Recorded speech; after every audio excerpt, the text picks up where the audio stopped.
Hola a todos, soy Nola Sens, bienvenidos al canal.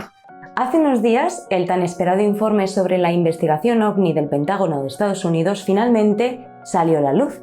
En este informe, el gobierno de Estados Unidos ha hecho una rara declaración pública sobre los misteriosos acontecimientos que realmente ha experimentado. El informe dice que el gobierno de Estados Unidos ha encontrado 144 fenómenos de objetos voladores no identificados, de los cuales solo uno de ellos puede ser explicado, el otro todavía es un misterio. El último informe del Pentágono. De los 144 incidentes misteriosos, 18 implicaban a observaciones que informaban de patrones de movimiento o características de vuelo inusuales de los ovnis. Por ejemplo, un informe dice: algunos ovnis parecían permanecer inmóviles con vientos fuertes, se movían contra el viento, se sacudían de una manera específica o se movían a una velocidad considerable sin propulsión aparente. Este informe, por tanto, también ofrece una variedad de posibles explicaciones para estos fenómenos inexplicables, incluyendo el desorden aéreo, los fenómenos atmosféricos naturales, los programas de alto secreto del gobierno de Estados Unidos, los sistemas de adversarios extranjeros, etc. Pero tampoco descarta la posibilidad de la existencia de ovnis extraterrestres. En una entrevista con la CNN, un funcionario estadounidense dijo que los investigadores creen que la mayoría de los objetos de los avistamientos son físicos, lo que significa que no son visiones. El funcionario dijo que 80 de los incidentes notificados incluían datos de múltiples sensores. El informe llega tras una declaración separada del Pentágono en la que afirma que se toman muy en serio los informes de incursiones de ovnis, cualquier objeto aéreo identificado o no, y los investiga. Aunque el informe, que no es tan duro como esperaban muchos aficionados a los ovnis, refleja al menos una nueva actitud por parte del gobierno estadounidense. Durante las últimas décadas, el gobierno de Estados Unidos ha adoptado una postura negativa ante el fenómeno OVNI. Pero en los últimos 3 años se ha producido un marcado cambio de postura. Esto se debe en gran parte a los incansables esfuerzos de 2 ciudadanos particulares, el profesor de astronomía J. Allen Hynek y la periodista de investigación Leslie King. Echemos un vistazo a su trabajo. La historia comienza en 1947. El aumento de la fiebre OVNI en Estados Unidos. El 24 de junio de 1947, un piloto llamado Kenneth A. Arnold estaba volando su avión cuando vio un objeto no identificado que parecía un platillo volante saltando sobre el agua, moviéndose rápidamente a 2 o 3 veces la velocidad del sonido. Este fue el primer incidente OVNI del que se informó ampliamente. Desde entonces se ha informado de una serie de incidentes con ovnis, incluso el famoso accidente con ovnis, el incidente de Roswell. En julio de 1952, los ovnis se convirtieron en un avistamiento regular en Washington, D.C. y fueron claramente captados por el radar del aeropuerto. En la medianoche del 19 de julio, un escuadrón de ovnis llegó a sobrevolar la Casa Blanca para dar un paseo. Los militares sacaron aviones para interceptarlos, pero los opositores jugaron al escondite y desaparecieron en masa al instante. Cuando los aviones militares se fueron, volvieron con fuerza. La historia llegó a los titulares al día siguiente. Para calmar la ansiedad del público, el 29 de julio, el Pentágono celebró su mayor conferencia de prensa desde la Segunda Guerra Mundial. En la conferencia, el director de inteligencia de la Fuerza Aérea, el general de división John Sanford, mencionó que un cierto porcentaje de avistamientos ha sido reportado por observaciones confiables. Aunque la declaración era imprecisa, la fiebre de los ovnis en los Estados Unidos comenzó a crecer después de eso, pero llegó a un abrupto final en 1968. ¿Qué pasó? Esto nos lleva al Proyecto Libro Azul y al Informe Condon. El Informe Condon y el Proyecto Libro Azul, una base de datos del gobierno de Estados Unidos sobre informes de avistamientos de ovnis, comenzó a funcionar en 1952 y terminó en 1970.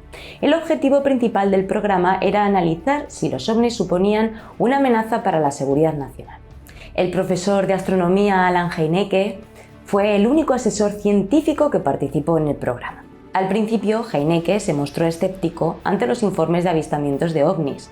Sin embargo, después de revisar cientos de informes de avistamientos, especialmente de muchos testigos fiables, como astrónomos y pilotos, Hynek cambió poco a poco su posición. Sin embargo, el tono de lo que se dijera en público lo establecería Heinecke tras consultar con los militares. Después de todo, la principal preocupación del proyecto Libro Azul era la seguridad nacional, y era importante no causar pánico entre el público. El tiempo llegó en 1966. En marzo de ese año, más de un centenar de testigos cerca de Dexter, Michigan, informaron haber visto grandes objetos brillantes en forma de balón de fútbol a baja altura. Para evitar el pánico, la Fuerza Aérea dio una conferencia de prensa el 25 de marzo y Heinecke cooperó desechando la teoría del gas metano, sugiriendo que lo que los testigos habían visto era probablemente la combustión espontánea de vegetación en descomposición o gas metano. Sin embargo, los seguidores se lo tomaron como un insulto. ¿Estaban equivocadas cientos de personas? El líder de la minoría de la Cámara de Representantes en ese momento, Gerald Ford, de Michigan, pidió audiencias en el Congreso porque estaba convencido de que el público estadounidense merecía una explicación mejor que la proporcionada por la Fuerza Aérea. Durante las audiencias del Comité de Servicios Armados de la Cámara de Representantes, Heinecke propuso la creación de un organismo independiente que evaluara los casos del proyecto Libro Azul para determinar si los ovnis existían realmente. Del gran número de casos que ya figuraba en el Libro Azul en ese momento, había más de 700 que no podía explicar. A finales de 1966, el físico Edward U. Condon fue seleccionado para dirigir esta revisión. En 1968 se publicó la revisión de 1000 páginas. Esto se conoció como el Informe Condon. Tras analizar 91 casos del Libro Azul, el informe concluyó que se negaba la existencia de los ovnis y que era innecesario seguir investigando el fenómeno. El informe Condon provocó que los científicos y los funcionarios volvieran la atención hacia el fenómeno ovni y que los medios de comunicación siguieran su ejemplo y ridiculizaran a los que creían en los ovnis. El proyecto del Libro Azul se dio por concluido. Así terminó la edad de oro de los ovnis. Sin embargo, Heinecke no estaba convencido y salió públicamente a dar a conocer su postura. Formó una organización independiente para continuar su investigación y en 1972 publicó The UFO Experience, a Scientific Enquirer, una crítica mordaz del informe Condon. Pasó los siguientes años viajando y dando conferencias tratando de corregir la desinformación del gobierno sobre los ovnis, pero hasta su muerte, en 1986, fue incapaz de cambiar el rumbo de la opinión pública. En 1999, la periodista de investigación Leslie Kean recogió su testigo y siguió haciendo campaña por la verdad sobre los ovnis. Leslie Kean, investigadora independiente de ovnis. Kean nació en la ciudad de Nueva York en el seno de una familia de políticos y con un abuelo que sirvió durante mucho tiempo en el Congreso, pero la propia Kean siempre estuvo fascinada por los misterios y eligió una carrera como periodista de investigación. En 1999, un amigo le recomendó un informe de análisis de ovnis escrito por una docena de expertos académicos franceses y generales retirados. Tras analizar numerosas pruebas, el informe concluyó que la hipótesis extraterrestre era la explicación más plausible. El informe captó inmediatamente la atención de Kean, así que decidió profundizar y desentrañar el misterio.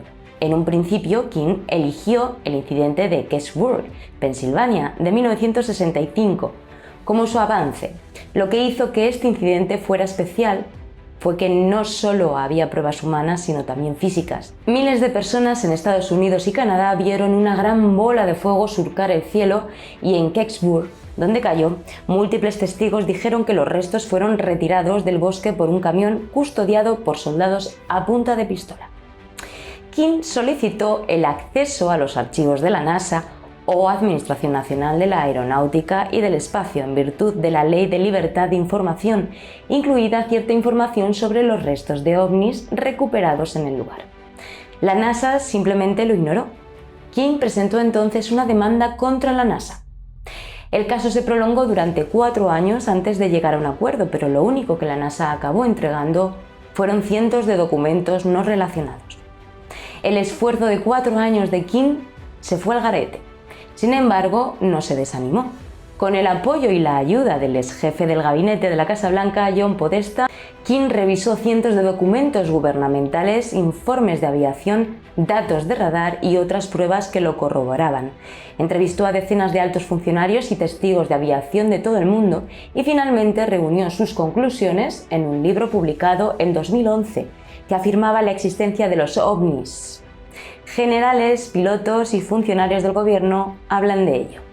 Ese mismo año, Podesta también invitó a King a dar una charla secreta en el Center for American Progress, un grupo de expertos que él fundó. El público era una mezcla de figuras clave de la seguridad nacional como funcionarios de la NASA y del Pentágono. Ellos, dice Podesta, querían conocer las respuestas a estos fenómenos inexplicables. Después de años de espera, las cosas realmente cambiaron en 2017 cuando el 4 de octubre el exfuncionario del Pentágono Luis Elizondo mostró a King documentos que demostraban que el gobierno no había dejado de investigar los ovnis desde el final del programa del Libro Azul en 1970. También estaba dispuesto a proporcionar algunos datos y vídeos reales que el gobierno estadounidense nunca había hecho públicos, con la condición de que King utilizara la información para publicar un artículo en el New York Times. King dio en el clavo. Tras algunos esfuerzos, la historia se publicó en línea en el New York Times el 16 de diciembre de 2017. El titular era «Auras brillantes y dinero negro, el misterioso programa OVNI del Pentágono». El artículo es detallado, cita dos vídeos, incluido el vídeo de rastreo de ovnis Free One del ejército estadounidense de 2004, y cita al ex líder de la mayoría del Senado de Estados Unidos, Harry Reid, demócrata de Nevada, que apoya la investigación sobre ovnis. Creo que es una de las cosas buenas que hice cuando estaba en el Congreso. Esa buena acción fue la financiación gubernamental de $22 millones que Reid y otros dos senadores consiguieron para la investigación de los ovnis en 2008. Es el mismo dinero oscuro al que se refiere el informe de King. El dinero se concedió posteriormente a Robert Wieslow, un investigador independiente de ovnis. Cambios en el gobierno, los altos funcionarios se posicionan. El artículo del New York Times causó un gran revuelo cuando se publicó. Curiosamente, en lugar de tomar medidas contra King y acusarla de filtrar secretos de Estado, el gobierno estadounidense le siguió la corriente y empezó a levantar la prohibición de los ovnis. Ese mes el Pentágono salió a la luz y confirmó que desde 2007 hasta 2012 efectivamente hubo un programa especial para investigar secretamente los informes de avistamiento de ovnis bajo el acrónimo AATIP, después del cual la División de Investigación de OVNIs UAP fue rápidamente actualizada y puesta bajo el equivalente civil de un general de 2 estrellas. Posteriormente, las agencias y los funcionarios del gobierno estadounidense dejaron de ser reservados y desestimaron el tema de los ovnis. Algunos de los vídeos y la información que antes estaban en manos del ejército estadounidense fueron saliendo a la luz pública a través de los informes de los principales medios de comunicación. Llegados a este punto, tengo que agradecer al profesor Heinecke y a la periodista King sus incansables esfuerzos durante los últimos 50 años para acercar al público la verdad. Quizá en un futuro próximo se nos revele la verdadera historia. Y hasta aquí por hoy. Aquí estoy para compartir perspectivas, compartir información y ver el mundo contigo. Muchas gracias por estar ahí como siempre. Y recuerda, si quieres recibir noticias de nuestro canal, suscríbete y da a la campanita.